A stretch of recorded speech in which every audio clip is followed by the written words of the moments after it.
Өчигдөр үзэгчтэй эх орон төс та бүхэндээ бэлгийн цэдэг нэвтрүүлгийн 2017 оны хамгийн анхны дугаарыг хүрэхэд бэлэн боллоо. Ингээд эх орон телевизийн хойморт Овс аймгийн зүүн говь сумын угуул яруу найрагч Ядам сүрэнгийн баяраар өргөцсөн байгаа танд нүчимний үргээ. Чимэнд. Монгол гарахаас нэг 2-3-7 хоногийн өмнө нэг таслал гээд яруу найргийн дүүг гаргасан байгаа. Одоо дөнгөж хүмүүст өгөөл санал онлын сонсол явж байна. И таслал яруу найргийн номд ер нь хичнээн одоо хэдэн жилээс хойш бичсэн бүтээлүүд энэ сүүлийн 2-3 жилийн шүлэг орсон доо. Тэг яг бас бүх шүлгэн чараа биш. Бас нэг уур амьсгалтай шүлгүүдийн ер нь бол нэгтгэхэд орсон. Урдны одоо гаргаж ирсэн номд бас юугээр арай өөр онцлог болсон бэ? За энэ ном болохоор одоо онцлог гэвэл одоо хүмүүст хэлэх байх та миний хувьд бол арай жоохон шүлгэн арай жоохон гүнзгий болсон юм болов уу? Тий. Уран бүтээлгийн хажуугаар бас багшилж байгаа соёлоологийн их сургууль тийм ээ. Бас Times төгөөд тамчир ажиллаж байгаа. Ажил нэр нь хэрвээ 16 онд ер нь хэрэг ажлыг хийж амжуулав? 16 он бол өрнөм Times төгөөлийн хувьд авч ирэхэд нөгөө сэтгүүлчийн хувьд бол нэлээд өрнөм баялаг он байлаа шүү дээ. Сонгуулиас эхлээл Олимпиар эхлээл. Саяхан одоо нэг хэдхэн хоногийн өмнө Times төгөөлийн оны дугаар эргэлтийн зэг гэж дугаарыг бид нэр хийж байгаа. Зөв бол таймингийг харж байхад нэлийн баялаг олон талтай он байсан юм билээ. Бид нөр ерөнхийдөө нэг бүүдгэрээ оныгоо нэг ерөнхийдөө бүүдгэрээ нэг хараад нэг хямрал гэсэн ерөнхий малгаанд ороо хараад байгаа ч гэсэн яг бүх юм ингээд өдөр сараар ингээ хараад буцаад Times төгөөлийн бүх дугааруудыг эргүүлж хөрвүүлээ харахад тэр дунд бас баяр байна, гэрэл байна. Тийм баялаг он болсон байна гэж би бодож байна. Уран бүтээлийн хувьд бол би энэ номоо гаргалаа. Тэгээ нэлээд хідэн шүүмжийн ном маань үндсэндээ бэлэн боллоо. Энэ уран сайхны шүүмжийн нэг эмхтгэл одоо ер нь оноос өмнө баг бэлэн болцсон байсан. Ганц нэг одоо оны дараа үйл явдал нь болох жишээ нь жүжиг энтрийн шүүмжийг бичих ёстой болохоор ингээд зориуд хоошин тавьсан. Хоошин тавьсан байгаа. Тийм энэ нэг сарда болуулгын тэр уран сайхны шүүмжийн ном эмхтгэл гаргачих санаатай байгаа юм. Би нөгөө театрын урлагийн соёлын сургуулийн театрын урлагийн сургуулийн урлаг судлах зохиолын нэгэнд багшилж байгаа болохоор тэнд бол ерөнхийдөө нэг шүүмжлэгч нэг үеийн залуучууд ер нь цугларчаад байгаа л да. Судлаач Батгоёг тэргүүлээд за Ахмад судлаач Батсайхан гэх театр судлаач бас ингээд нөмрлөөд дээр дэргэд нь бол одоо хятад Японд золцож ирсэн урлагийн залуу судлаач. За тэгээд одоо уран зохиол судлаач Чойдог жамц тэгээ миний бигээд нэг 6 хүний бүрэлдэхүүнтэй тэнхэн бүрдчихэд байгаа юм. Зөв шүүмж судлаа. Тэгэхээр бидний бас нэг тэр сургуулийн өмнө төрийн өмгөлээс үүрэг бол шүүмжийн салбарыг арай идэвхжүүлэх тийм үүрэгтэй. Тэр утгаараа бас бид нар ном сэтгүүл судалгааны бүтээлгэлийг гаргаж байгаа.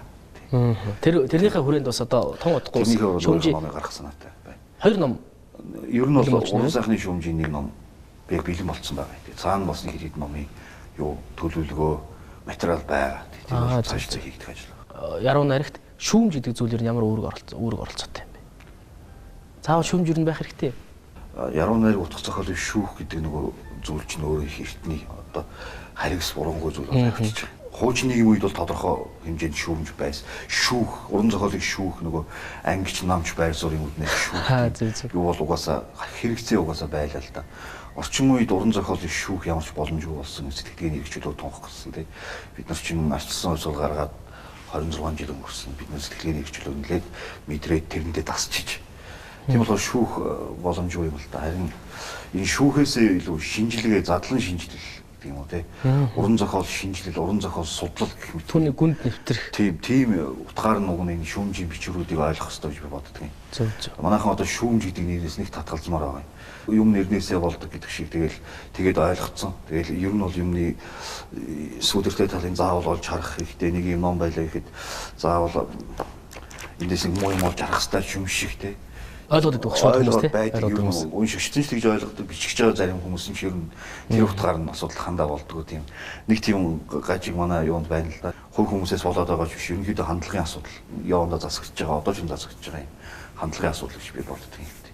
Тэгээ би болохоор одоо гаргаж байгаа номоо бол уран зохиолын шүүмж гэхээс илүү тийм уран сайхны задлан шинжилгээний ном гэдэг утгаар нь ойлгож гаргах тийм алгаатай гаргая гэсэн санаатай байна. Таслалт номын нэрний хувьд бас их сонирхолтой байна л да. Та бас номынхаа ер нь таслалт нэрнээс эхлэх үү тийм ээ? Уран бичээч Жамин Сүрэн гээд Монгол Улсын их сургууль багшилж ирсэн. Одоо чөлөөт уран бүтээлээ хийж байгаа Жамин Сүрэн гээд уран бичээч хүн байдаг. Уран бичээч зураач дархан гээд одоо нөгөө урлагын хэрдэн тим нэвтэрсэн гэх юм уу. Тийм сайхан ах маань. Бид нар одоо нэг 2010 онд хамтын номоо гаргах гээд хөхмөд төрх бүлгээр явж байхад бид нарт хандаж шилж ирсэн. Манайхан ном гаргах гэхээр ингээ хавтслаад хэдэн шүлэгмүүлгээ ч юм уу өгүүлгээ ч юм уу цуглуулж байгаа хавтслаад бид хийдэл нэр тавиад нэг хүнээр хин олсон болоо гаргахыг ойлгоод идэг. Тийм биш.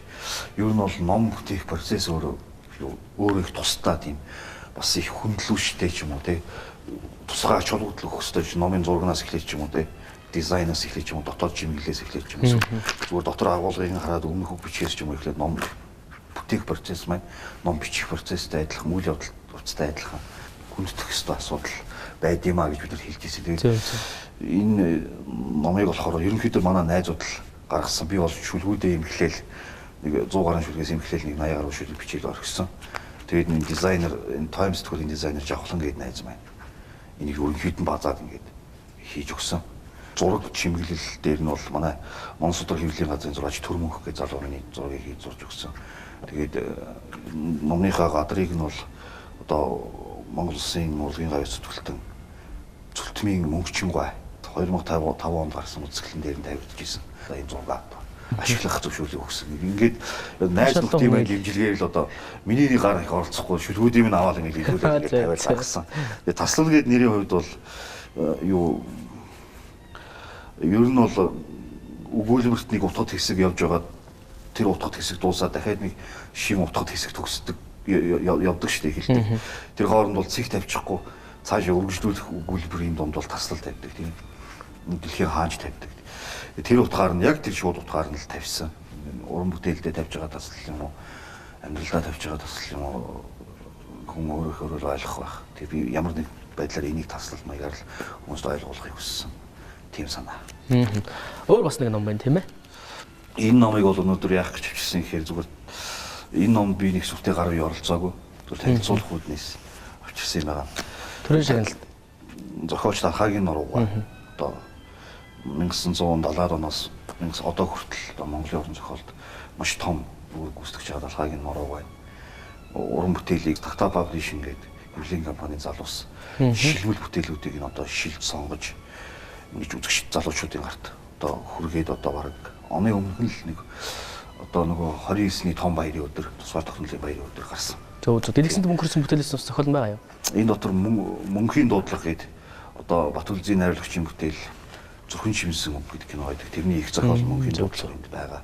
За тэгээд 80-аад оны Монголын уран зохиолд ихээхэн шууган тарьж исэн. Тэжээвэр туужаар ингэж нэрлсэн. Энэ ном жаахан гар бие оролцсон учраас зориудыг нэг танилцуулъя. Нуруугаан ийм ном гарсан шүү гэж та хүмүүс хараг гэж та бодож ирсэн юм байна. Зөв. Яг өнөөдөр та 2017 онд өнөөдөр 1 сард яг 17 онд ширээний ном ямар ном байна таны? Тэг ширээ жижиг юм болохоор олон ном тавих болно гэж. Гэхдээ ингээд нэг хүн гутаж гомдсон үедээ ч юм уу нэг эсвэл нэг юу ч хиймээргүй санагдаад алгаагаа сууж байгаа үедээ ч юм уу хардаг номууд байдаг л та. Би болохоор нэг жижигхэн номд их дуртай хар багаасаа уншиж одоо шүтсэн. Тэр номын тэр найруулга, тэр номын тэр эрхэмсэг чанар Монголын уран зохиол их дутагдж байна гэж одоо би хардаг. Тэр болохоор одоо судлаач, түүхч, зохиолч, сэтгүүлч Тангадын Мандар гэж хүний 21 хөрөг гэж ном байдаг. Тангадын Мандаргаа хөдөлмөр сонинд байхаа 1990-ад оны их үеэр нууц товчонд Чингис хааны одоо ойрын төрөл угсаа хамтрагч гэсэн одоо 21 хүний хөргийг Чингис хааны хамзураад тэрэндээ зориулж нэг ийм эссе түүхэн найруулмаг юм бичээд тэрийгээс үлд нэгтгэхэд 21 хөрөг гэж нэртэй гаргасан. Гадамгаар редакторсан тийм ном бий. Сүүлд 21 зуул гэдэг нэрээр гаргах шиг боллоо шинчлээд. За Тангадын Мандар хэцүү аян саран зэв гээд хэд хэдэн түүхэн шинжтэй тийм тууж өгүүлэлгүүд гаргасан. Хүүрнэл зохиолоо гаргасан. Тэгээд энэ 21 хөрөг нь бол тэрэн дотроо бас нэлээд сайндаа орох. Сүүлд өөрөө ч зохиолч нь өөрөө хэлэхдээ би энэ зохиолоор бахархдаг гэж хэлсэн байлаа. Бахархаас чарахгүй сайн зохиол. Тийм учраас энэ зохиолыг уншихаар надад нэг тийм ирч 21 хөргийг уншихаар нэг тийм ирч өгч. Яагаад ч юм бэ Монгол хүмүүс нороо бахархсан юм шиг те. Эсвэл би монгол хэлээрээ ингэж бичиж болох юм байна гэж нэг тийм одоо орчин үеийн хэлээр омшдог. Үзэгчтэй шинэ бүтээлээсээ уншчих уу тийм ээ шүлгээсээ. Болно бол тийм. Энэ таслал гэдэг номоос. Энэ таслал гэдэг номдоо би нэг хідэн дотны нэг яруу найрагчдынхаа дурсгал зориулсан шүлгийг оруулсан юм. Тэгээ энэ 3 яруу найрагчийн дурсгал зориулсан шүлэг. За эхлээд одоо Гамболдын баяр гэдэг миний сайхан дотны найз байлаа. Гайхалтай авьяаслыг залгуулсан юм байна. Тэгээд миний нэрний нэг баяр гэдэг нэрний нэг яавсгэн дээр юм ч юм уу, ир үсгэн дээр юм ч юм уу манай баярагийн амьдрал үргэлжлэж байгаа гэж би боддог юм. Хавар бүхэн газраар нэг хайлган цэцгэс дэлгэрэх болно. Халуун уурга хөгсөн нэрайн хариугүй турхан гар ихийнхээ хөхөнд хүрэх болно. Бядан явсан бидний зам тэнүүлчний жим биш гэдгийг бичсэн мөрийг минь илбэн таалах цагийн салхин шивнэх болно. Буцах хайггүй захидлын буланд цэцэг зурсан булбраа хөө. Анир гүмхэн тал нутгийн дууг аялан дуулсаар хэлд орно. Үхрийн жимдэр ургасан цэцэг шиг үдийн зуурхан өнгөрөх амьдрал үхлийн хөлийг давсан өчөөсөөл үнэн ёсороо эхлэх болно. 13 бичсэн шүлэг. Баяр зориулсан. Баяраа зориулсан шүлэг. За энэ цог бодрох гээд 90-ад оныг сайхан яруу нэгч байлаа. Ховдын цог бодрох, хар цогоо хүмүүс мэддэг. Энэ яруу нэгч зориулсан 2 шүлэг юм шиг. Эмгэнэн гашуудах баясан инээхийн хооронд эцсийн эцэст ялгаа огтгүй. Уник гаслан оюун санааны оргил цэгт утрал сөхрөл мөн чанараа алдна вэ. Биеийн зовлон мэд сэтгэлийн тамаас тэгхээр бидний хинэн ч ангижирч чадахгүй вэ. Сэтгэлийн зовлон биеэс хагацхын цагтл сэлүүн энерги бүхнийг өгтөн вэ. Тэр орныг нээж олсон нэгнийгээ тэг дөрвөлжин авсанд хийгээд тэнгэрээс үрд нууж тэгээд ганцран шаналцгаана. Харах нүдэнд торохгүй болсон хүмүүсийн халуун илчээр үрд тутна гэхээс эмтрэн шаналх эрэмдэг сэтгэлийг эмгэнэн гашуудах үйл аварч үлдэнэ вэ.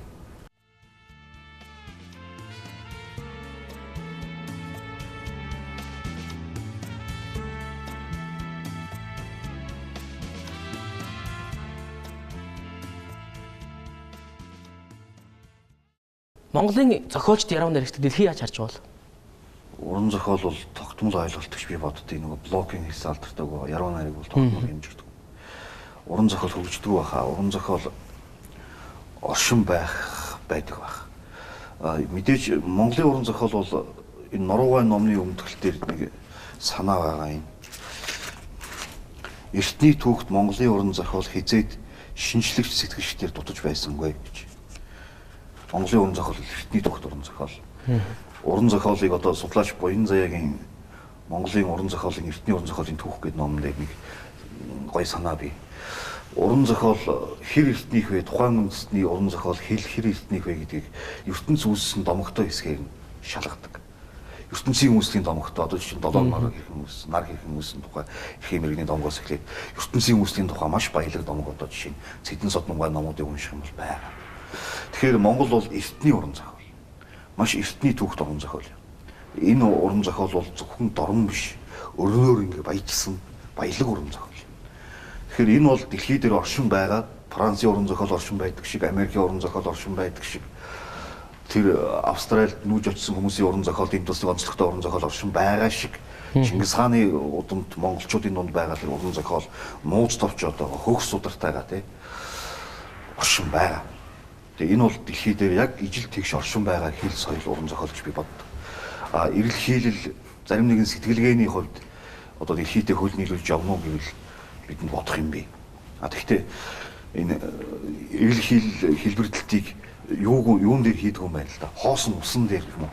Хоосон газар дээр хийдэг юм байна л да. Үржил шимт өсөн дээр хийдэг юм. Одоо жишээлбэл Милорад Павлович гэж зохиолч байлаа гэхэд тэр баруун Европын тэр үндэстний домог соёлыг те. За тэгэл одоо дэлхий одоо Орхон Памук гэдэг орчин үеийн Туркийн том одоо орчин үеийн сэтгэлийг тодорхойлогч том зохиолч байна. Постмодерн үеийн том зохиолч. Энэ хүн бол Туркийн соёлыг Туркийн шашин, исламын шашныг тэр гүн рүү ингэж орж тэрийг шинээр нээж дэлхийд харуулж байгаа. Монголд бол энэ суур маань байна. Одоо хэрхэн дэлхийд ингэж гаргаж харуулах вэ? Хэрхэн харуулах вэ? Хэрхэн нээж харуулах вэ гэдэг бол бидний хийх ёстой ажил болчиход байна л. Бас чадварлаг орчуулагч бас хэрэгтэй байх тийм үү? Чадварлаг орчуулагчдаас гадна сайн зохиол хэрэгтэй. Одоо жишээ нь зохиолч аюул зааны одоо бурядуудын домог, бурядын бөөгийн шашин гэж юу юм те? Бөө гэж юу юм гэдэг тухай домгон дээр сорилж гаргаж ирсэн. Сонирхолтой бичлэгтэй бөөгийн домог гэж арман байна. Энийг бол би тэр Франц тэр конкурын шагнал аваад явдаг тэр Хомерик хинтрийн зохиолоос огтмос дутгаар гэж боддог. Жишээ нь бөөгийн домог арман бол одоо хэвлэгдээд Солонгост адилхан зарагдаад яваад шүү дээ. Болж ил байна те. Бомбардай гээд төсөл дэмжигдээд Эрдэнэ гээд залуу Японд одоо комикийн японочууд хэвлэж орчуулаад тэнд нь хүүхдүүд зарж уншаад шүү дээ. Тэр дэлхийг хэл ойлгох, дэлхийг ойлгохдох тэ зөвхөн одоо хазар ногтоо магтаад л гэж болохгүй. Хазар ногт хаанч байгаа. Франц хүн ч хазараа аваад мөрөө хазаарлаж байгаа, эмээлж байгаа. Яг тэрэн дээр хийн өөр болохоос биш. Тэрний төтөрөө тий хийж байгаа тэр процесс нь бол адилхан байгаа. За сайхан сав суулгаа Монгол ор гэр орноо магтаад иж болохгүй. Яг адилхан төстэй тийм өмбөр гэрт энэ уятууд тэр юунд амьдарч л байгаа. Иглүүгээд сууцанда экскимосчууд амьдарч л байгаа тий. Тэгэхээр энэ бол бахархах зүйл биш. Энийний цаана ямар мөн чанар байна вэ? Чингис хаан дэлхийг эзэлсний цаана ямар мөн чанар байсан бэ? Монголчууд юугаараа ялгарх вэ гэдгээ задлах хэрэгтэй шүү. За аюур зан зохиолч энэ дээр нэлээд урагштай ажиллаад байгаа. Хэдийгээр зарим армаанууд нь хоорондоо төсөөтэй, энэ найруулгын төсөөтэй ч юм уу тий тал байгаа ч гэсэн жишээ нь бөөгийн домгийн арман бол яхахгүй Монголын уран зохиолд яг сая миний хэлээд байгаа тэр ирэл хийл дээр том алхам хийсэн. Тийм арман гэж би боддог юм. Сүүлд Дармын Батбаяр их гоё үг хэлсэн. Данзагийн Нэмсүрэнгийн 3 бот ном гараад тэр номын нээлтэн дээр л энэ үг хэлсэн юм л да. Бид нар чадсан чадаагүй болохоор ингэж Данзагийн Нэмсүрэнгээ англиар орчуулсан болж оромдог л жийсэн зүгээр орхичоо гэж хэлсэн. Яг орхичдیں۔ Бид нар чинь чадах чинээгээр л ихээр орчуулаад гаргавал зөв юм биш үү гэж тухайн үед би бодсон чинь Дарман Батбаяр болох гой болохоор Данзагийн Нэмсүрэн бол тэртээ тэргүй дэлхийн хэмжээнд хүрсэн сэтгэлгээний өвд хүрсэн яруу найрагчаа. Тэр бид нартай байж игээ одоохондоо тий. Дэлхий хэрвээ хэрэгтэй бол ирээд авчнаа. Дэлхий ч наагу дэлхийн мэрэгэн тий. Ирээд авчнаа. Тэр хүмүүс Монгол хэл сураад ирээд авнаа. Тэрийг хүртэл магадгүй байж ивэл яа гэм бэ? Ингээд тэрнээс өмнө зэмдэглээд бид нар өөрийнхөө сайхан шүлгийг мэдхгүй хэл рүүгээ орчуул зовоолж тамлах хэрэг байна уу да. Тэгж өөрсдийгөө бас алах хэрэг байна уу да гэж хэлсэн. Энэ бол бас бодох ёстой. Бидний бодох ёстой л асуудал. Батбаяр гоон хэлж байгаа. Ухаантай хүний хэлж байгаа бодох ёстой л асуудал. Тэгээд мэдээж хэрэг Монголын уран зохиол дэлхийд гарах цаг нь ойрхон байх яагаад гэвэл одоо ингээд 90 он гарахад л одоо Америк руу гарсан хүмүүсийн хүүхдүүд одоо эргэж ирж байна шүү дээ. Тэгээд тэр хүмүүсийн хүүхдүүд одоо цэвэр одоо их хэл нь Монгол бас зэрэгцээд их хэл нь англи тийм хүмүүс ирж байна. Англиар ярьж мэдэрдэг, монголоор зэрэг ярьж мэдэрдэг юм үнэтэй мэрэгчлэтнүүд ирж байна шүү дээ. Европоос ч Францаас ч энэ хүмүүс бол маш үнэтэй хүмүүс байна. Энэ хүмүүсийн гараар Монголын уран зохиол Монгол соёл тэртээ тэрхүү байгалийн жамаараа ингэ хадагшаа гарна гэж би боддог. Энэ бол залуу үеийн угаасаа цаг хугацааны залуу үеийн өөрөө хийчих ажил гэж би боддог.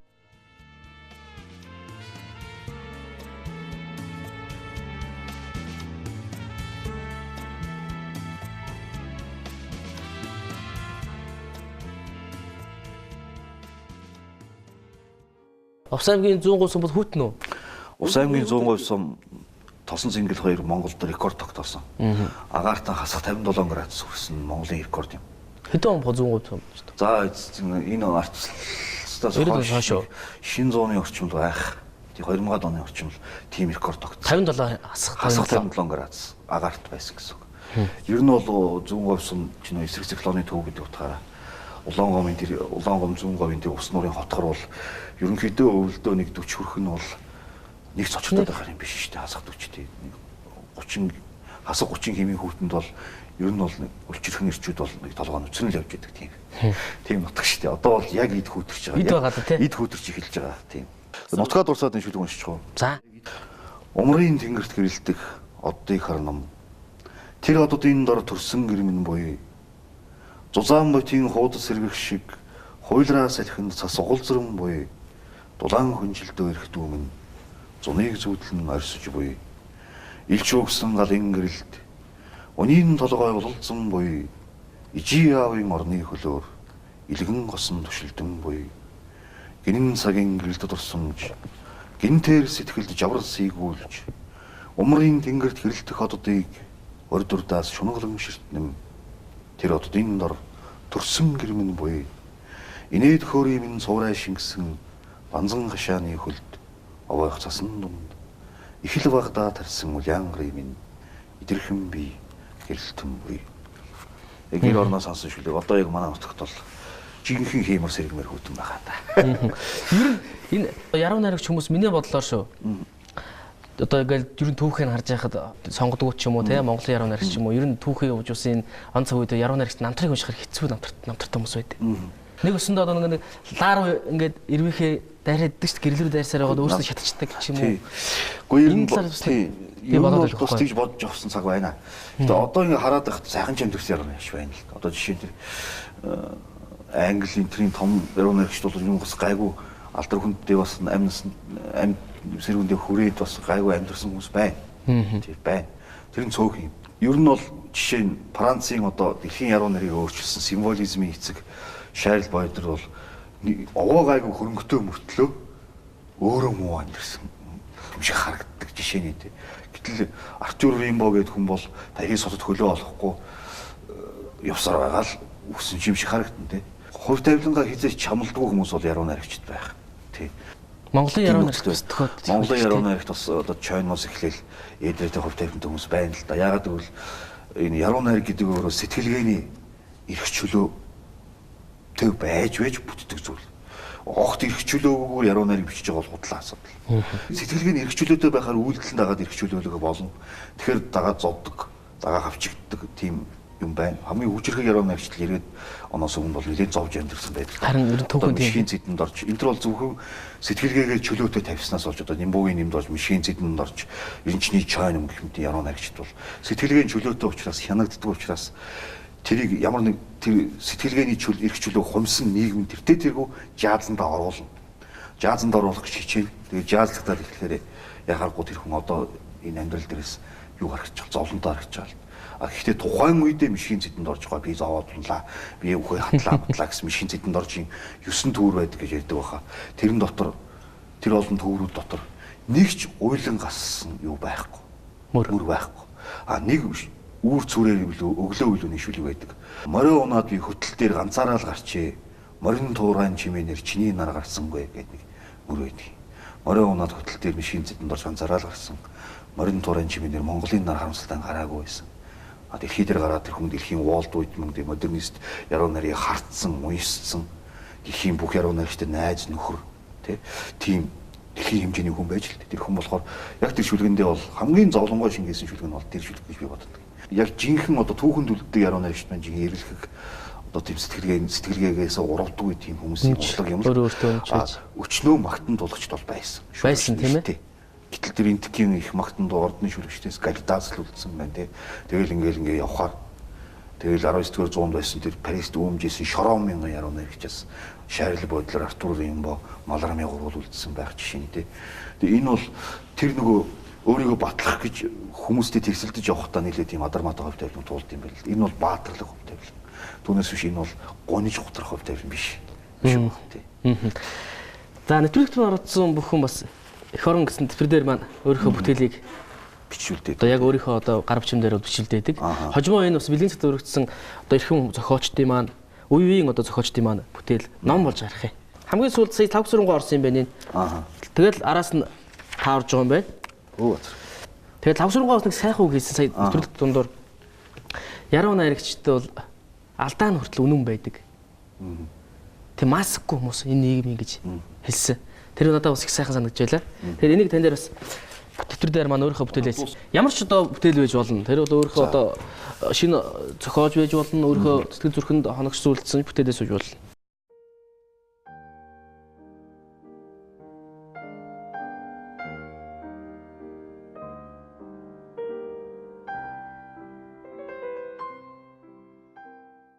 За ямар бүтээл гэж вэ? Энэ манай яруу найрагч Ламжовын мэгмүсрэн гэж яруу найрагч байдаг. Тэр хүнд уншиж өгөөд тэр хүн айхтар сайхан шүлэг байна гэж хэлсэн. Залбирал гэдэг шүлэг.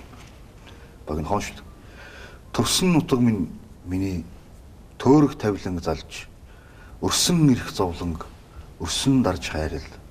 Төрсөн нутаг минь таны төөрөх тавилан залж, өрсөн эрх зовлонг, өрсөн дарах хүч хайр гэдэг. Юу залбирал юм. Миний дотроо яаж явдаг залбирал. Ингээд таалагдсан болохоор ханаа юм бол тэлээ. За баярлалаа. Хүний ерөн сэтгэл юмтай. Сайхан шүлэг бичээд хүнээс нэг сайхан урмыг сонсгол их гоё кайф мэдрэмж төрнө үз. Шүлэг сайн бичигдлээ гэдэг ихлэ хүн сонсох тусгаад нь өөрөөс дотор хүн энэ шүлэг болсон байна гэж хэлэх бас гоё хүч. Яг энэ яг шүлэг болчлоо шүү гэж дотор хүн маань өөрт маань хэлэх. Тэр шүлгэнд ч надад ч бас сайхан хүч юм байна. Ер нь эд бужигчээс одоо дугуйлын ер нь хэрэг явж байна. Би одоо их сургууль багшилж байгаа болохоор соёлын сургууль багшилж байгаа ерөнхийдөө тайм аваад байна. Яг нэг үе байдгийг юм шиг байна. 10, 15, 20 жилийн нэг тийм үечлэл байх шиг байна. 90-ад оны ихэнх үеэр дугуйлын их хүчтэй байсан гэж ярьдаг. Бас төгсгөл үеэр хүчтэй байсан гэж ярьдаг. Манай 2010-ад оны үед бас тийм байсан. Одоо бас нэг жаахан сэрэх гэж байгаа юм шиг үгүй юм шиг тийм байна. Тэгэхээр энэ нэг юм үечлэл байд юм шиг байна. Гэхдээ одоо бол нэг тийм шүлгээр ингээд дугуйлан хичээлээд байгаа уран зохиолын дугуйлан идэвхтэй хичээлээд байгаа нэг харагдахгүй л байна. Хүмүүс юм цуглж дарвж уран зохиол ярихаасаа илүү гэргэртэй уран зохиол унших тэр соёл нь илүү хөгжиж магадгүй шүү юм бол тийм. Бүтээл загварцаа гэдэг чинь нам жим байдаг шиг тийм ээ. Залуучууд бол ер нь их тийм болцсон байж бас магадгүй байна. Манай зарим нэг оюутнуудыг харахад тэгээд нэг нийлээд дарваад явахгүй ч байх шиг байна шүү. Энэ бол бас биднээс бол яг бид нар нэг 2010 оноос хойш идэвхтэй ажиллаж байсан одоо нэг 3-4 жилийн өмнөөс энэ бол хувийнхоо уран бүтээлийг хийж байгаа. Одоо жишээ нь би багшлаад сэтгүүлчээ хийгээд явж байхад манай баясгалан болын дата паблишинг хөлтөрөн босгоод ингэ явж байгаа. Манай хангал маань одоо бас сэтгүүлчийн чиглэлээр хэл мэдээллийн чиглэлээр ажиллаж байна. Манай бүлэгмийн менежер Наран гэрэл маань одоо ерөнхий хэлчийн дэргэдэх үндэсний хэлний зөвлөлийн дараагаар ажиллаж байна. Элбэг төгс маань Хөвсгөл аймагт ажиллаж амьдарч байна. Хатан бөөж бас тэнд амьдарч байна. Хатан бөө Баатар гэж залуу. За тэгээд Дэлгэрмаа маань одоо бас л хэвлэл мэдээллийн хэвлэлийн ажилтны чиглэлээр. Ер нь дор хөвчлэн хэвлэл талдаа, хил зохиол талдаа л ажиллаад явцгааж байна. За ингээд энэ өвлийн сайхан өдөж бас эх орон телевизийн хойморт морилж шинэ уран бүтээл, өөрийн үзэл бодлоо бас илэрхийлсэн тань маш их баярлалаа. Цаашдынх нь уран бүтээл их өндөр амжилт хүсье. Өшөө элэг одоо Монголын утга зохиол яруу найрагт хувь нэмрээ оруулж нэгэн цаг үед бас дурсагдах олон хүмүүсийн нэг байхаа сайж хүсэж байна. За баярлалаа. Үзэгчдээ эх орон телевизийн бэлгийн цэдэг нэвтрүүлгийн 2017 оны анхны дугаар та бүхэндээ хүрлээ. Ингээд эх орон телевизийн хойморт Увс аймгийн 100% сумын угуул, яруу найрагч, сэтгүүлч, тойм сэтгүүлийн тоймч, замун соёл урлагийн их сургуулийн багш, яруу найрагч Ядам Сүрэнгийн баяраа өргөдөн оролцлоо. Дараагийн дугаар хүртэл түр баяртай.